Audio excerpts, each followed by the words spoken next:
Here's what we have here. So we have a 110 volt and a 12 volt bank of contactors. This transformer over here powers these two. This one just sends power directly from the bank to here. This one goes and gets sent through the contactor, and that's 12 volts right there, 120, and that one's 24. This is handy because sometimes I need to like power CB radios, or I need, which are 12 volts, or I need to power like thermostats and things, and circuit boards, which are 24 volts. So the way you activate these is I wired it up to an ignition switch, which, if you see on the back, this came from a used one. This came from a 1976 Ford truck called the Big Ford. My grandpa used to own it, and we sold it off a while back, but this is the switch that was in it. He replaced it shortly before he sold it, so right here, this is off, obviously.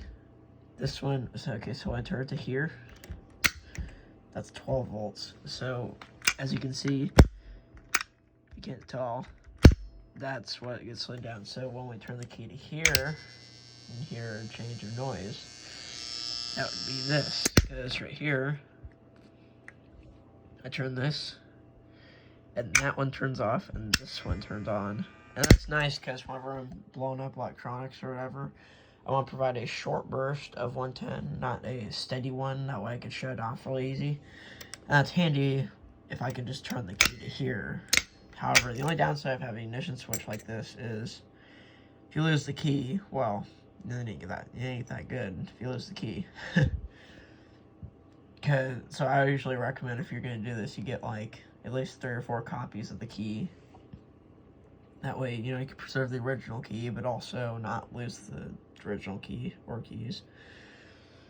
But yeah, this is all the different power types and everything in it, and the way you turn it on is, well, this obviously, as I said, 12 volts. See the red one going down, and that one is 120, and I may call it 120 or 110, but that's because US voltages are between 110 and 120. US and the UK is 220 to 240. That's why I call it different voltages. So if I call it 110 or 120, it's all between those ranges. So you stick it on there, you make it 114 or 112, but at the end of the day, it's going to be between those because it's alternating current. However, yeah, that's how this works. You know, it's just stick the key in and everything, but that's how that all works. So yeah, that was pretty cool, and it just runs off an outlet plug too. But that's how everything works. It's pretty cool. I used a hose clamp or whatever right here to secure it. Tightened down pretty tight, but anyways, that's about it. See ya.